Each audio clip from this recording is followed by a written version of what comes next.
Boa noite. Estão me ouvindo bem? Como está aqui o som? O som está bom? Não sei se o som está bom no Instagram. Se de repente faço com ou sem o fone. Está todo mundo ouvindo bem? Tá bom o som. Pode falar de novo, querido. O som está ótimo aqui. Ótimo. Então, excelente. Aqui está ótimo. O som tá... Gente, primeiro quero dar uma boa noite aí, Leandro. Você batuta aí contigo aí para esse papo, de repente falar para quem está chegando agora o que é o projeto, o que é o Movimento Algo Mais, para quem não conhece, quem está chegando agora. Temos aí 20 pessoas chegando, já passamos de 20, legal aqui no Instagram, vamos embora. Gente, chama as pessoas para estarem conosco aqui.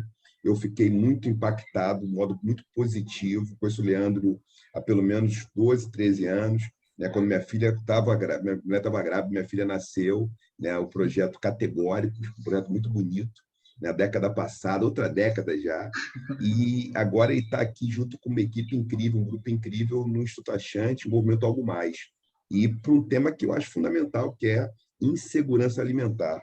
Então, Leandro, querido, como Leandro Shoas, fala um pouco isso aí para quem não conhece. A gente está começando aqui uma aula de doação com o Renato Nogueira. Como ele falou, a gente já se conhece aí há mais de uma década, e é uma alegria para todos nós, não só para mim, Renato, receber você aqui. A gente já está, acho que na quinta ou na sexta, me corrijam aí, acho que é sexta aula doação que a gente faz, que é basicamente uma aula que qualquer pessoa que queira assistir pode assistir, mas se a pessoa puder fazer uma doação para quem está com fome, a gente sempre divulga aqui um link. Então, por isso que chama aula doação. Quem puder doar para quem está com fome, a gente arrecada e distribui. Nesse caso aqui, a aula doação está arrecadando para o movimento, para o projeto É por Amor, que é um projeto que distribui comidas para pessoas que estão com... para população em situação de rua, pessoal que está aí em situação de insegurança alimentar e também está em situação de rua. E hoje a gente está aqui num encontro com o Renato, que ele vai falar sobre o amor, né, que é o tema que ele está se especializando cada vez mais e falando no mundo inteiro sobre esse assunto, privilegiando, inclusive, aí as epistemologias do Sul, privilegiando a tradição filosófica africana e fazendo essa leitura para abordar esse sentimento que perpassa todos nós e que dá significado à vida. Então, ter o Renato aqui, ainda mais falando sobre amor, é para a gente um grande privilégio, a gente está muito feliz, muito satisfeito. A gente está fazendo essa transmissão ao mesmo tempo no Instagram e no Zoom, mas a gente vai, para as pessoas fazerem perguntas, a gente vai privilegiar o pessoal que está no Zoom. Então, se vocês puderem entrar aí também no Zoom, e aqui no Zoom também a gente vai divulgar o link para quem quiser fazer uma doação para a fome, vai divulgar também o link para quem quiser saber mais sobre o É por Amor, né, que é quem vai fazer a distribuição dos alimentos. Então, quem quiser entrar no Zoom também está convidado. E, Marta, antes do Renato vir, eu queria que a Marta também explicasse um pouquinho sobre o Movimento Algo Mais e fizesse as suas...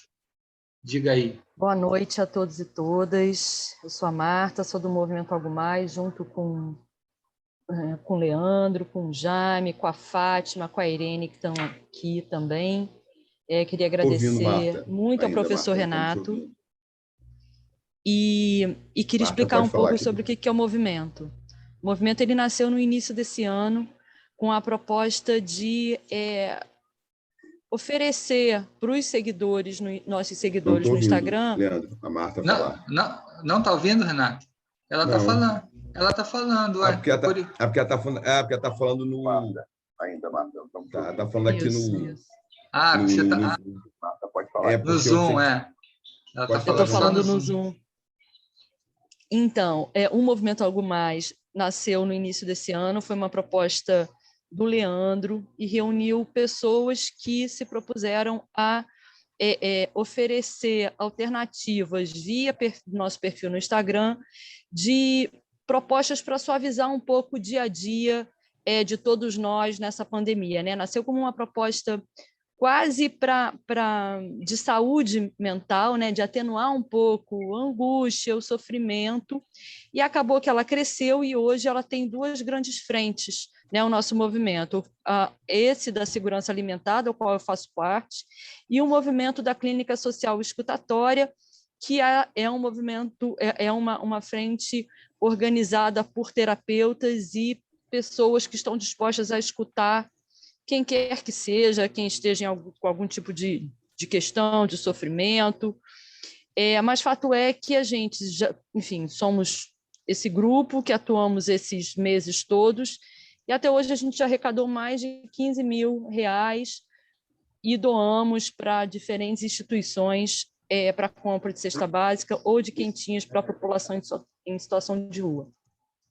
Então, funciona dessa forma, a gente sempre chama alguém que tem um tema interessante para poder conversar e convidamos os participantes, quem quiser, a fazer uma doação na nossa vaquinha virtual, que é do abacaxi, cujo link está aqui no chat. Então, convido a todos que puderem e quiserem fazer uma doação. Qualquer valor é bem-vindo, porque com qualquer valor a gente compra algum tipo de alimento, seja para fazer uma quentinha, seja para doar na cesta básica. E convido a todos também para poder conhecer o movimento, que eu acho que nesses tempos tão difíceis, a gente está em grupo, trocando afeto, trocando, né, angústia, podendo se escutar, é muito importante. Então, obrigada a cada um de vocês por estarem aqui, especialmente ao professor Renato por ter aceitado o nosso convite. Gratidão, então. Obrigado, Marta. Só falando para o pessoal do Instagram, vocês ficaram um tempinho em silêncio, porque a Marta estava explicando aqui um pouquinho sobre o movimento Algo Mais, o que significa, como fazer a doação aqui no Zoom, tá? Então, agora é o professor Renato. Vai embora, meu irmão. Gente, então, boa noite mais uma vez. Então, o tema é amor. Eu quero começar especificamente hoje, que foi o dia do falecimento, um dia que a gente teve hoje, né, a morte da Bell Hooks, uma filósofa, uma pensadora, que tem um livro que eu fiz, inclusive, até uma resenha desse livro, que é o Tudo sobre o Amor. Eu vou começar com uma frase dela, acho que nada mais oportuno do que falar de amor e trazer. E vou pedir que as pessoas que estão aqui no Instagram chamem as pessoas aqui, vamos mandar aviãozinho, né? Pedir para o pessoal aqui mandar aviãozinho, para o pessoal participar, manda aviãozinho, para o pessoal vir para cá, né? O pessoal entrar aqui no nosso bate-papo, o pessoal vir, tanto pode vir pelo Instagram ou pode vir aqui também pelo Zoom. Estou aqui no Zoom, estou no Instagram. A Bell Hooks tem um momento, logo no início do livro, ela fala o seguinte: no início, se o desamor é a ordem do dia no mundo contemporâneo, falar de amor pode ser revolucionário. Para compreendermos a... Então, é isso que está em jogo. Falar de amor revolucionário, ela está falando sobre isso, fundamentalmente. Então, a proposta dela é que o amor tem a ver com uma ética de vida. Então, se a gente está num cenário cada vez mais que a gente não compreende o amor, ou compreende o amor dentro de uma fantasia perigosa, de uma fantasia narcísica. Então, eu quero trazer algumas ideias fundamentais, né, a partir... Vou trazer uma narrativa filosófica, trazer um mito, que eu considero muito importante para compreender o amor. Vai ser curto, eu quero muito conversar com vocês. Venham para cá também. Quem avisa o pessoal que vocês podem entrar para perguntar justamente no Zoom, tá? No Zoom, que está aí inscrito no Zoom, mas também passa para a galera poder assistir aqui no Instagram e também seguir. Quem me segue, acho que é legal. Vamos seguir o movimento Algo Mais. Tem uma história do Kemet, um mito, uma narrativa mítica, que ela faz parte do corpo das escolas filosóficas do Egito Antigo, né, do Kemet, que é de Alçar, Alset e Set. Alçar, um faraó, um rei, o primeiro faraó, o primeiro rei, numa tradição mítica, casado com Alset e irmão de Set. Set tinha muita inveja do irmão e ele armou um estratagema para matar o irmão. Ele matou o irmão e cortou o irmão em 1000 pedaços, em muitos pedaços, espalhou pelo mundo. Alset descobriu, foi atrás, conseguiu pegar pedaço por pedaço, foi costurando. Ela mumificou o marido. E depois que ela mumifica, ele de preto, de negro que ele era, ele fica verde, esverdeado. E ele passa a ter um trabalho de pesar os corações. E ele passa a pesar os corações para dar para as pessoas um destino. Os corações que são muito pesados, que pesam mais que a pena de Maat, Maat, a divindade responsável pela harmonia, tinham um destino um destino ruim. Quando o coração ficava leve, o destino era melhor. A gente pode interpretar o mito, que eu falei muito rapidamente, de várias maneiras. O que interessa aqui é a interpretação desse mito, essa narrativa mítica. A gente pode pensar que Alçar, Alcete e Sete são 3 personagens diferentes, ou a gente pode tomar Alçar, Alcete e Sete como sendo, de alguma forma, aspectos de cada um de nós. Por que aspectos de cada um de nós? Aspectos da nossa própria condição humana. E Alcete, ela significa especificamente, mais especificamente, o quê? Ela significa o amor. Sete significa a nossa ânsia pelo poder, a nossa vontade de ter poder. E Alçar significa um pouco a nossa condição, o que há a nossa própria natureza. Importante para a gente pensar, para quem está aqui conosco, eu coloquei aqui um slide, quem está no Zoom, e esses são os personagens. Então, era um rei, uma família, um filho. Depois que ele é picotado pelo irmão, cortado pelo irmão, que é o Sete, que é aquele que os quarteja, a mulher vai lá costurá-lo, ela vai fazer justamente essa costura ao Sete, ela é a divindade do amor, ele fica verde, esverdeado. Ele fica verde porque verde é a cor da natureza. O papel do amor é restaurativo, é nos reconectar conosco. Então, o poder que Sete representa, ele nos dilacera, nos despedaça, porque à medida que a gente vive uma fantasia que nós só podemos ser pessoas quando a gente vive o poder, a gente fica dilacerado, repartido, fragmentado, desconectado conosco. Ao Sete é aquela que faz essa conexão, porque é o amor que tem em cada um de nós. Mas o amor vai ficando cada vez mais que a gente se conecta com a ânsia pelo poder. Então, numa leitura filosófica quemética, Kemet é um dos corações, é um primeiro local do continente africano que tem produção filosófica, no Kemet. Depois, a gente tem muita produção filosófica no mundo iorubá também. A gente tem filósofas como Ptah-hotep, Amenemop. Amenemop é um filósofo, vai dizer uma coisa muito importante. O pensamento é um ato cardíaco. A gente pensa com o coração. Então, pensar e sentir vem do mesmo lugar. Com isso, ele está dizendo que não tem mais, não existe uma cisão, uma separação entre razão e emoção. Essa separação ocidental é um perigo. Nas tradições africanas mais frequentes, pensar é um ato que tem a ver com o coração. Tudo bem? Ou seja, a gente pensa sentindo, a gente sente pensando. Não são coisas separadas, não são continentes que estão em lugares diferentes. É uma coisa só.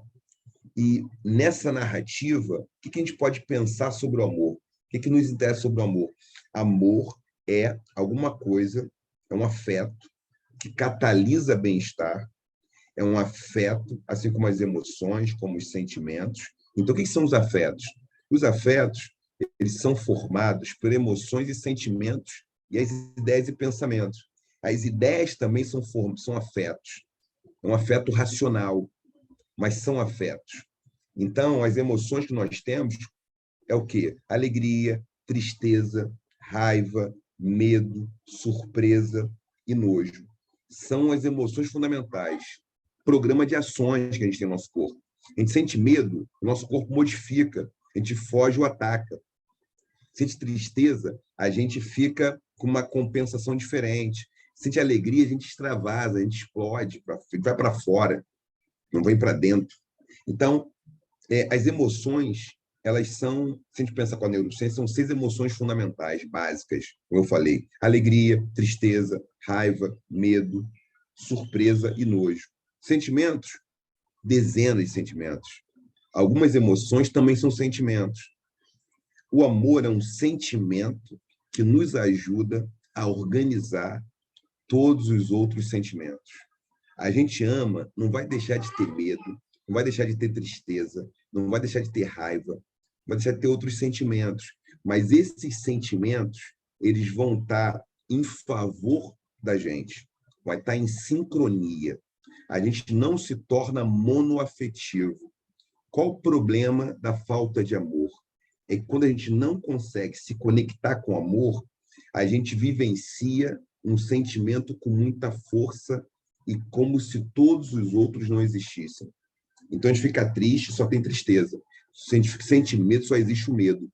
Quando a gente consegue se conectar com o nosso próprio amor, a gente consegue, é capaz, pensando com a filosofia da Menomop, a gente é capaz de fazer com que todos os sentimentos sejam, todos os afetos estejam a favor da vida. Então, o amor tem uma propriedade biofílica. Bio quer dizer vida, filia, amizade. O amor nos proporciona amizade à vida. A gente passa a usar qualquer emoção e qualquer sentimento em favor da vida. A gente passa a fugir se sentir medo para proteger a vida. É diferente. A gente passa a sentir, se a gente sente a tristeza, é porque numa perda, num luto, se conecta com a nossa emoção de acolhimento com a tristeza, porque é importante naquele momento a gente perceber o que perdeu. Então, o amor tem essa propriedade. Para quem está aqui conosco na sala do Zoom, o que vocês estão vendo aqui na sala do Zoom? Vocês estão vendo 2 imagens, 2 quadros de imagens, que tem Alset, Alçar, Eru, que é o filho, e tem ali eles, né, como as pessoas que aqui são, e depois ele está verde, o Alçar. Por que ele está verde? Porque depois que ele foi cortado pelo irmão, que tinha ânsia pelo poder, ele é reconectado pelo amor. Então, a gente pode pensar esse mito como sendo 3 pessoas diferentes, né? Alçar, Alset, Set, mas pode pensar como sendo aspectos de nós mesmos. Nós temos a vontade de poder desenfreada, de dominar e controlar. Isso nos separa da nossa própria condição humana. Nós também temos em nós esse afeto que produz homeostase afetiva, que é o amor, e nós temos algo em nós que é a nossa disponibilidade para amar, nossa disponibilidade para estarmos conosco, que é o alçar. Alçar um pouco essa nossa natureza. A gente está caminhando para as 7h30. Eu quero muito conversar com as pessoas que estão aqui e, por isso, eu vou fazer... Por isso é um bate-papo, uma aula curta.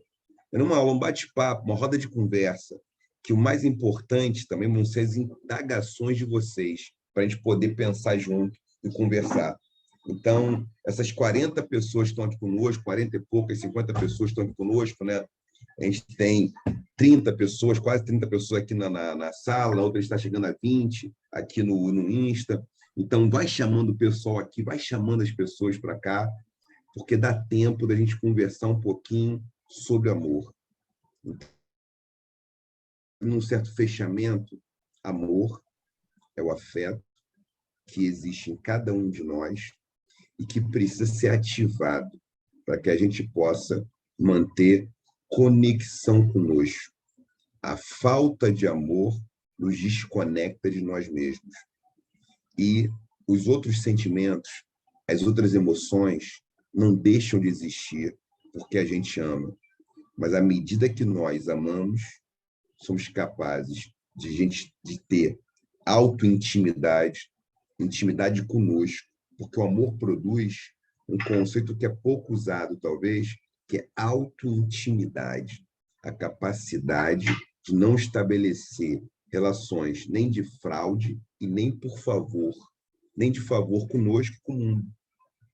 É ter aquilo que a gente pode chamar de coerência afetiva. A coerência afetiva, ela proporciona o quê? Maturidade. Maturidade é quando os sentimentos, o que a gente deseja, o que a gente quer, o que a gente sente, eles corroboram e fazem o mesmo itinerário. A gente não sente para um lado, não deseja para o outro e não pensa no outro sentido, numa outra direção. Essa é uma das dificuldades, porque a gente fica desconecto do nosso pensamento, as nossas ideias, que formam o pensamento, dos nossos sentimentos e do nosso desejo. Então, o amor, ele produz energia suficiente para que a gente possa desejar, sentir, querer e pensar tudo junto, em conexão, em sincronia. Talvez por isso que a gente goste tanto de histórias de amor, de romances, de filmes sobre o amor, mas que a gente tem uma relação, muitas vezes, perigosa com o amor, porque a gente fantasia que o amor pode ser uma monocultura. É como se fosse como as sociedades de exploração, né? Elas sempre fizeram isso, né? Plantavam só cana-de-açúcar, ou só café. Monocultura. O que a monocultura faz? Ela esgarça a terra. Por isso que tem agrofloresta. Então, o amor, ele produz uma floresta de afetos em cada um de nós. Porque ele costura. Então, a gente vai plantar o cacau junto com o coqueiro. Tudo junto na floresta. Não está separado. Não tem um lugar que só tem uma coisa e outro que só tem outra.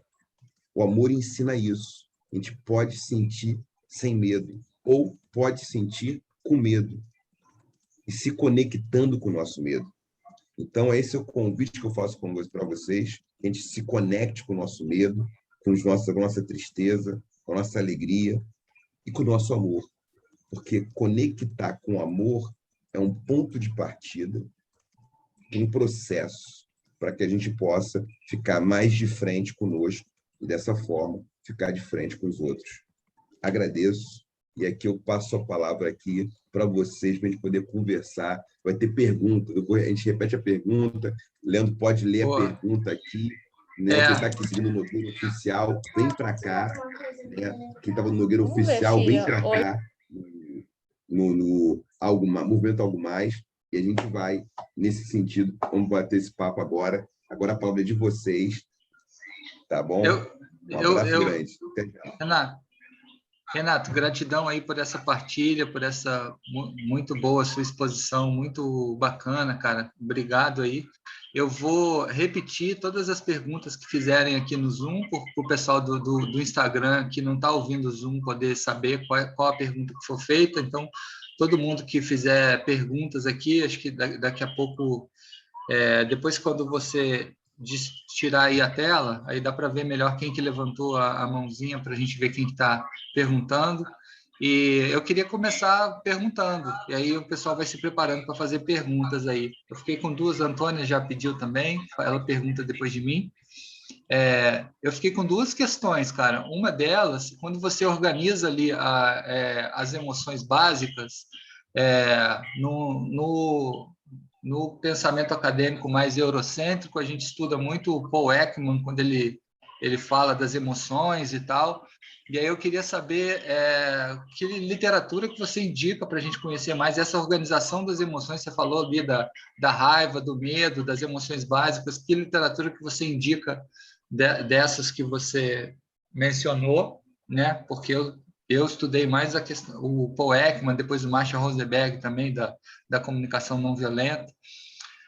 Isso é uma pergunta que eu tenho. E outra pergunta que me veio, na hora que você mostrou as imagens e começou a falar sobre elas, é se no pensamento dos autores da África, se também é comum, muito mais comum o paradigma heterossexual quando se fala desse amor, o amor entre o amor mais carnal, né? Isso também porque me chamou a atenção que as imagens também eram casais heterossexuais. Então, essa é uma pergunta que também me veio. essas duas perguntas. Já vou começar por aqui, tá? Começo já por aqui. Tá? Estão me ouvindo bem, né? Começo por aqui. Referência, tem uma referência que acho que é Eu acho que eu básica, podia que é o botar a Antônio minha. Damasio, O Erro de Descartes, que é um texto muito bom, um texto que serve como introdução para quem também está iniciando, que é um neurocientista português, em que ele faz esse debate em torno das emoções. Por quê? Ele escreve O Erro de Descartes, um livro que eu li em 96, quando eu fazia mestrado pela primeira vez. Mas ele permanece atual, porque ele ajuda a pensar a respeito disso, a respeito dessas emoções fundamentais. Porque como é que a gente vai pensar as emoções? São programas de ações. As emoções, elas são agudas, né? E aí eu estou unindo um pouco filosofia com neurociência, com psicanálise, eu estou um pouco costurando um pouco essas coisas, articulando essas áreas, e no campo da neurociência, o que está em jogo, né, nesse sentido? É que tem um programa de ações. A gente, às vezes, o que acontece? Porque a gente, às vezes, chora, ou porque, às vezes, a gente faz xixi, se pode urinar, que tem uma tensão grande, e o corpo, para se manter equilibrado, ele libera as emoções dessa maneira. Então, é aquilo. Tem um cão feroz os perseguindo.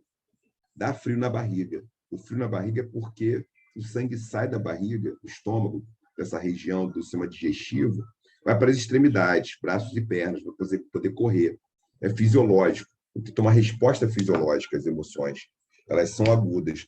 Os sentimentos são crônicos. Por isso que uma pessoa, depois de uma separação, ela fica um tempo chorando, sofrendo, porque o sentimento leva um tempo para se desfazer, né? Não é como. E tem algumas emoções que elas também funcionam como sentimentos. A tristeza pode ser uma tristeza emoção, mas pode ser o sentimento da tristeza, que ele é mais longo, porque ele tem a ver com um evento estruturante na nossa vida. A perda de alguém, aí tem um luto, que é um sentimento, né? Que está ligado à emoção e ao sentimento da tristeza. Então, esse é o quadro que eu estou aqui apresentando, estou aqui trazendo. Em relação às referências heterossexuais, cis heteronormativas, essa é uma referência no Cambridge. Agora, quando a gente fala de África, está falando de 55 países e falando de né, milhares de etnias, de grupos étnicos. Então, a gente vai encontrar histórias de amor que não são heteronormativas, nem são cis. Isso é bem interessante, né? Muito E legal. vai encontrar outros que não são, sem dúvida nenhuma, né? Que são distintas, que têm personagens que, por exemplo, durante um período eles são masculinos e durante outro período eles são femininos, né? Eles têm números, né? Tem Logun Edé, por exemplo, que é um personagem que é filho de Oxóssi e de Oxum, e tem um período que ele é masculino, um período que ele é feminino, que ele se comporta de maneira diferente. E tem relações de amor, né, entre o que seriam personagens femininas e personagens masculinas. Yansan ama outras personagens que são femininas, por exemplo. Então, nesse caso especificamente, que a gente pode pensar que são aspectos do psiquismo, a Set é feminina, é o amor, o Set é masculino, é a ânsia pelo poder, né? É o caos, e Alçar é o cosmos, é o equilíbrio. Então, são aspectos da gente, uma ânsia pelo poder, uma ânsia por se manter conectado, e o que mantém conectado é o amor. O amor é essa ferramenta um pouco, né? O Set tem esse poder, e aí ela é representada como feminina, nesses pais. Mas é uma questão importante a gente pensar, né? Sem dúvida nenhuma. Não só ter referências que sejam cis heteronormativas, isso é importante demais. Bacana. Agora a gente passa, assim, antes de passar a palavra, muito legal isso que você traz, que quando a gente fala de filosofia africana, a gente está falando de 55 países, a gente está falando de uma série de culturas, né, de um continente que é gigantesco, né? É bom você trazer isso, porque muitas vezes a gente fala da África aqui como se fosse um só país, né? E só nessa abordagem já existe de algum nível de preconceito, né? Então, Quer dizer que não tenha também, Leandro, não tenha elementos em comum, assim como o Ocidente, né? Tem elementos em comum, vamos dizer. A gente vai pensar, século XVII, um castelo francês o sistema de gestão da França não era muito diferente do sistema espanhol. A Espanha e a França tinham muitas coisas em comum. A gente podia ir para um castelo espanhol e para um castelo francês, mas o sistema religioso no século XVI, XVII, na França e na Espanha, eram parecidos, salvo realmente tensões. Mesmo que o Reino Unido, depois a Inglaterra, tornasse protestante, tinha uma base cristã, tinha um rei, né, tinha um exército permanente, tem elementos em comum. Então, tem aquilo que é um eixo estruturante, que a gente pode falar que tem ali cultura ocidental. Então, óbvio que a gente não vai confundir um inglês, um bretão, né, com um irlandês do século XIX, XVIII, XIX, mas eles fazem parte de uma cosmovisão semelhante. Então, a gente pode dizer que isso, né, ainda que os Zulus não sejam que nem os Ndebele ou o Swat, mas eles têm códigos muito semelhantes, que eles são Banto, por exemplo. São troncos deles é o mesmo tronco linguístico. Então, a gente pode falar de cultura africana no mais geral, ou pode falar de Ocidente. O Ocidente é um monte de coisa, mas tem eixos, né, que se aproximam ali. Com certeza. Vou pedir para o pessoal já começar fazendo as perguntas. Tem 3 pessoas inscritas. Você ainda está inscrito, Antônio? Você tirou a mãozinha? Não? Então, tem 2 pessoas inscritas. Talvez o Gabriel e a Etiana possam fazer essa pergunta. E eu vou repetir aqui para o pessoal do Instagram ouvir, porque as perguntas estão sendo feitas no Zoom. Então, Gabriel, faz a pergunta que eu repito. Boa noite. Então, boa noite. A aula foi muito boa. O professor Nogueira trouxe a ideia do amor como reparação, né? Como um reparador. E eu sofro de despersonalização. Eu tenho esse transtorno. E aí a minha pergunta é mais como o amor pode ser usado como uma ferramenta de conexão e reparação interna dentro dessa perspectiva de despersonalização. Então, o Gabriel, para quem está no Instagram, perguntou, o professor Renato Nogueira falou do amor como reparação. Então, ele, como sofre de despersonalização, que é uma espécie de distúrbio, ele pergunta como é que o amor pode ser usado como reparação nesse contexto. E Tiana? Quer trazer mais uma pergunta?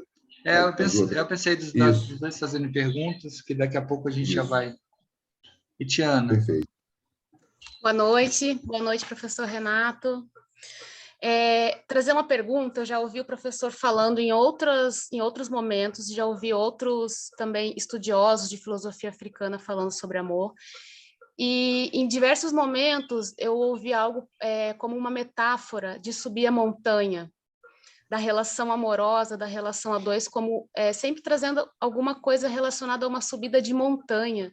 E aí eu fiquei muito interessada em entender melhor o que isso quer dizer e o que isso pode acrescentar, assim, né? De compreensão para entender a relação a dois dentro dessa perspectiva, dessa metáfora. Então, a Etiana, bom te ver aqui, amiga. A Etiana falou do amor, muitas vezes ela viu o amor sendo retratado como uma metáfora de se subir a montanha. Então, ela está interessada em entender melhor essa metáfora. Fala, Renato. Perfeito. Vamos lá. Vamos lá. Quando a gente fala em subir a montanha, eu vou começar pela Itiana aqui e chego no Gabriel. Subir a montanha é uma metáfora usada pela Sobonfu Somé. Sobonfu Somé, no livro Espírito da Intimidade, ela fala sobre isso especificamente. Isso está no meu livro, Porque Amamos. Eu abro o livro com esse capítulo falando a respeito disso. Então, ela está falando especificamente, a gente não vai ter tempo para eu fazer uma apresentação, vamos dizer, com mais sustentação, né, dessa teoria da Gara, para a gente compreender o amor.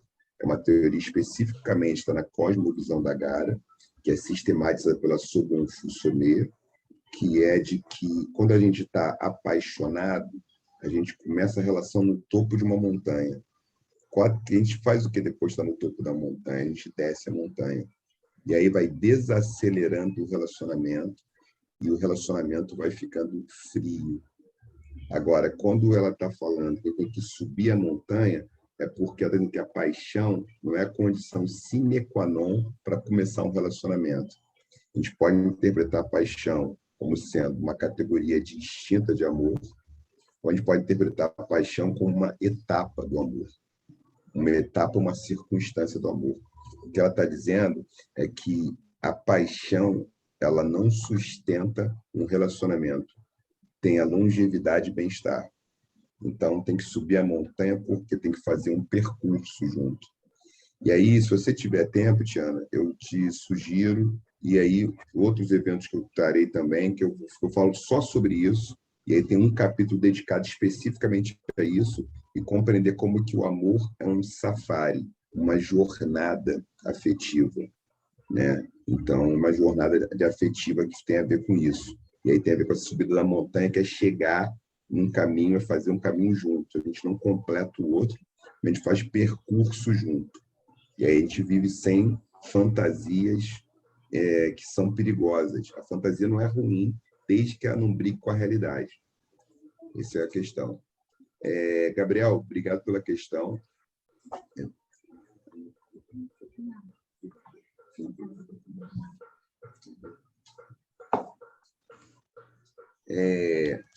A questão da despersonalização, que é porque que a gente pode pensar, existem alguns estudos pós-freudianos que se transformam na terapia corporal, né? Terapias corporais, body dynamic, tem alguns casos, né? Tem estudos reichianos que têm relação com a possibilidade de reconexão. Então, e o Reich, por exemplo, ele fala de amor como alguma coisa que é uma forma de enfrentamento nas sociedades capitalistas. O Kemet Yoga, por exemplo, é uma escola de yoga que também tem o debate do amor no seu centro. Então, o amor como sendo uma maneira de a gente se relacionar com o nosso corpo. Então, eu suponho que alguns estudos e técnicas de terapia corporal, até de meditação, algumas teorias, elas podem ajudar nesse processo. Estou aqui falando muito rapidamente, mas que é essa noção de conexão, porque se manter em contato, porque, de alguma forma, despersonalização tem relação com perder contato um pouco consigo. Então, como a gente se reconecta? Consciência afetiva. Então, o que pode ser feito é quais são as atividades que aumentam a consciência afetiva. Então, muitas vezes, uma criança não sabe se ela está triste ou está com raiva, não tem essa gramática afetiva. E aí, ela pode, muitas vezes, para poder sobreviver e também receber amor, ela, vamos dizer assim, simular um sentimento que faz com que ela fique acolhida. Ela começa a repetir isso como comportamento e vai despersonalizando, porque eu estou com triste, estou triste.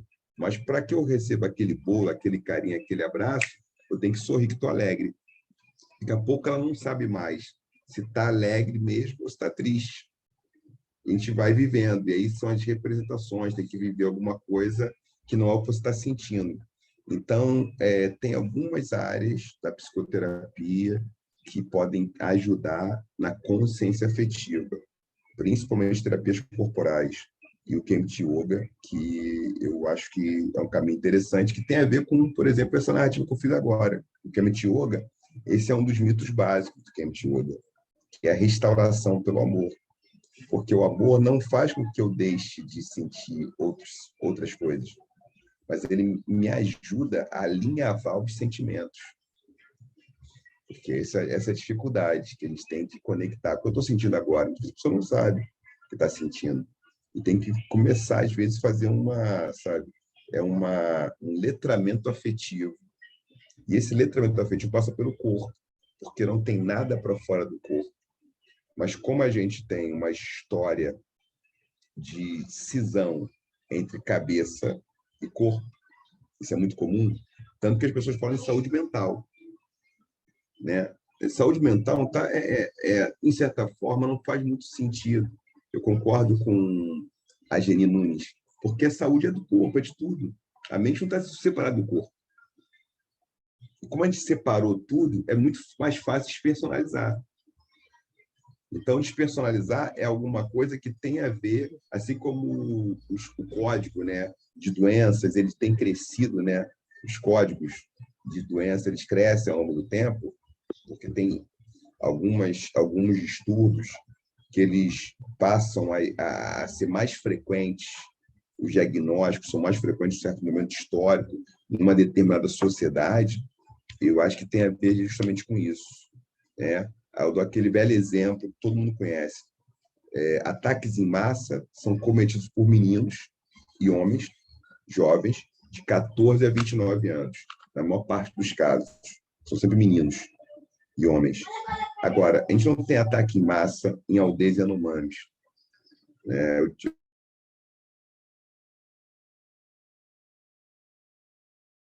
De educadores indígenas, eu conheço muitos quilômetros aqui no Brasil e tal, e é isso.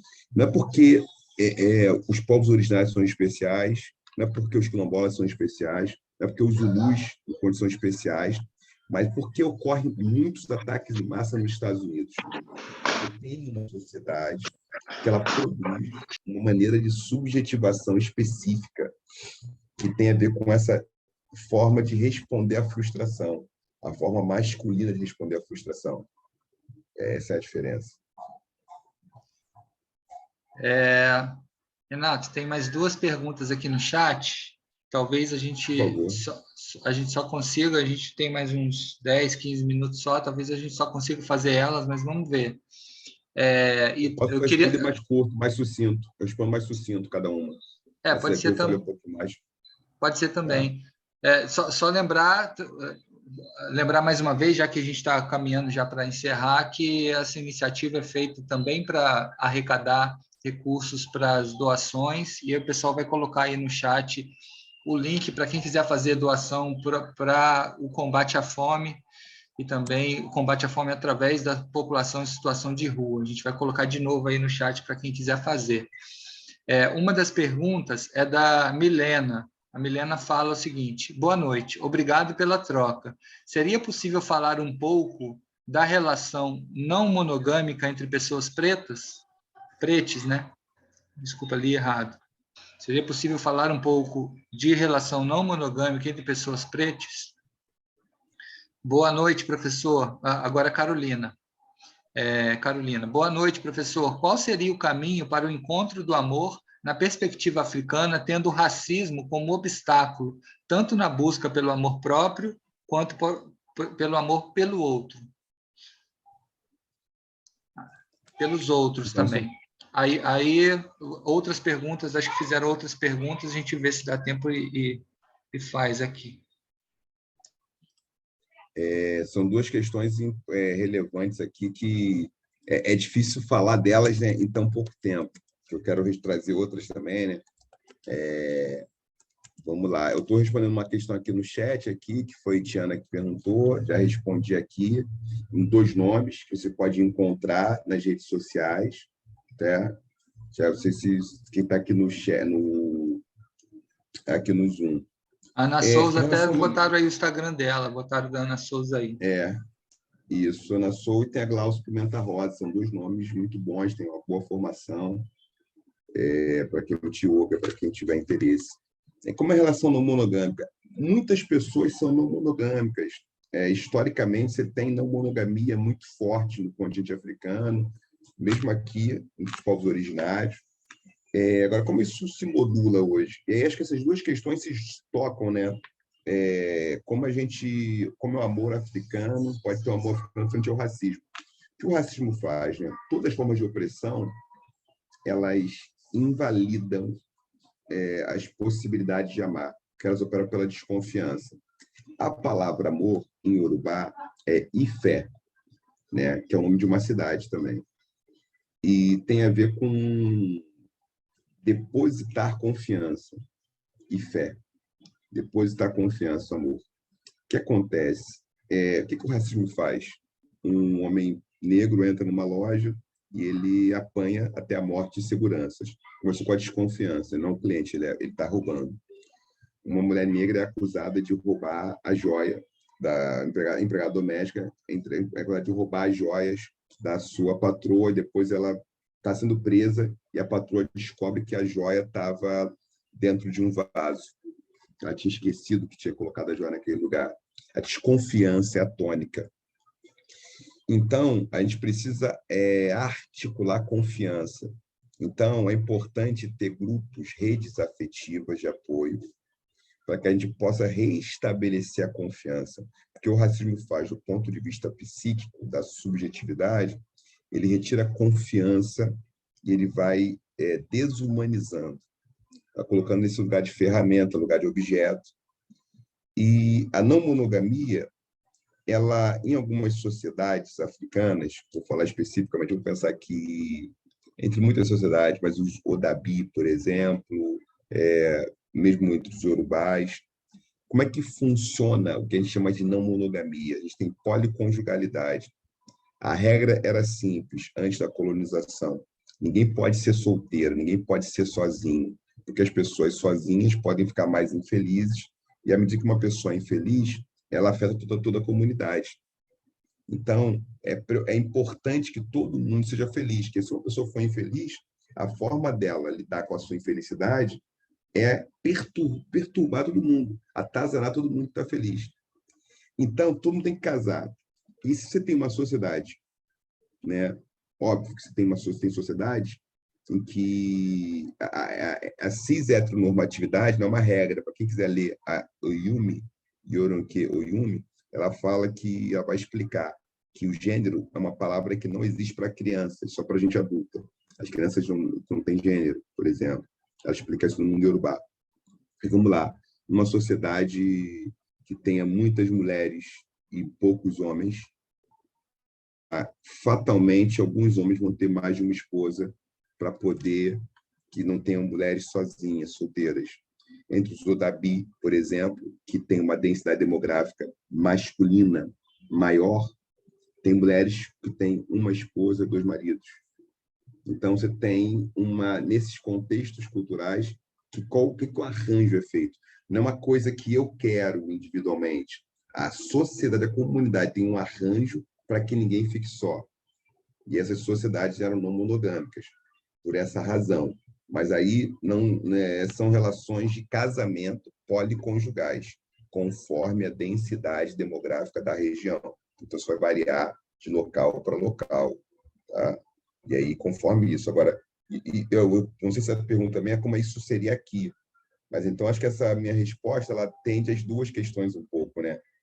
Enfrentar o racismo tem a ver com a confiança, recuperar a confiança, e a não monogamia entre pessoas pretas, ela vai variar no continente africano de região para região. Agora, óbvio, com a colonização, com o cristianismo e o islamismo, teve muita modificação. Agora, isso continua sendo muito frequente em muitas culturas tradicionais.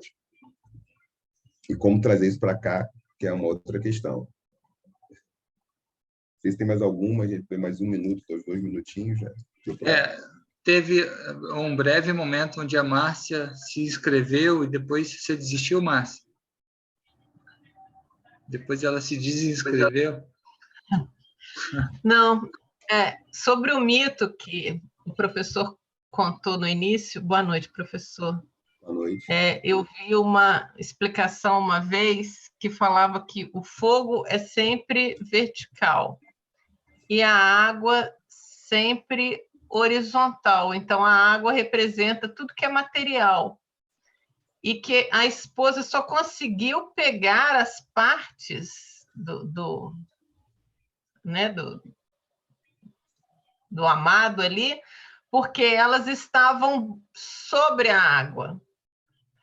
Então, falava que quando ela conseguiu unir, porque subiu, né? Então, que a gente consegue unir os pedaços quando se coloca acima do que é do dia a dia, do problema.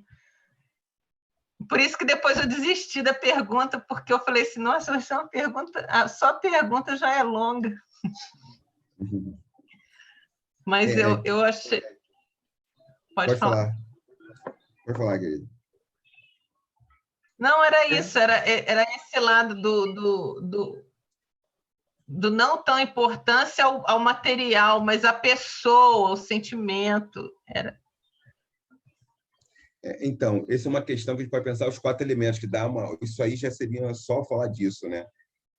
Porque o ar e o fogo, eles têm seriam, entre aspas, né, mais espirituais. A terra e a água, mais materiais, né, matéria.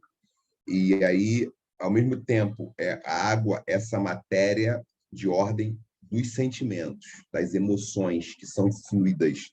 A gente está triste, fica alegre, a água tem muito essa composição, ela tem essa fluidez. A terra é um pouco a base, ela estabelece as coisas. O ar, ele aparece sempre como aquilo que vai dar vida também, né? O ar vai dar vida. Então, é o sopro de Orumilá, é o sopro de Javé que dá vida, né? Naquilo que é feito da terra, que é material, né? Que é a lama, a água com a terra, que é a lama, e o fogo também é aquilo que anima, aquilo que eleva. Você falou aí do vertical. Então, a gente também pode fazer uma leitura pensando nos 4 elementos. A isso eu sugiro, e a isso realmente não tem muito material. Agora, incrível que pareça, talvez os meus textos sejam os primeiros que estão ali falando sobre geopsicologia de Orumilá. Eu tenho recepcionado a obra de Orumilá para falar sobre ela. E tem alguns textos meus curtos de divulgação sobre isso, em que eu falo um pouquinho de um ecossistema afetivo, com ar, terra, água e fogo. Eu comento um pouquinho isso. É um texto de divulgação meu que está no blog Opinião. Bota Nogueira sem i, mais blog Opinião, acho que você encontra. É um texto que eu falo um pouquinho sobre isso, tá? Mas não falo, eu não trago para esse mito aqui. Eu trago para uma leitura mais iorubá, mas que tem relação, eles têm proximidade, assim como os gregos e os romanos. Eles têm coisas muito próximas, né? A gente tem próximo entre o Kemet e o mundo iorubá também. E aí, bom a tua formulação, né? Terra, água, ar e fogo. Essa dobradinha, os 4 elementos. Então, acho que é isso, a gente vai encerrando, né? Não tem mais nenhuma pergunta, acho que a gente deu o tempo certinho. Então, te agradecer bastante aí, Renato, acho que foi muito bom, acho que muito esclarecimento, depois eu vou até assistir de novo para pegar algumas ideias aqui que a gente fica administrando e acaba perdendo algumas respostas, e foi muito bom, cara. Queria que você aí na sua despedida até falasse um pouquinho do seu livro, do livro que você acabou de lançar, que é do mesmo tema, pessoal, esse daí, e te agradecer, e não sei se tiver mais alguma coisa que eu esteja esquecendo de falar, talvez a Marta possa lembrar.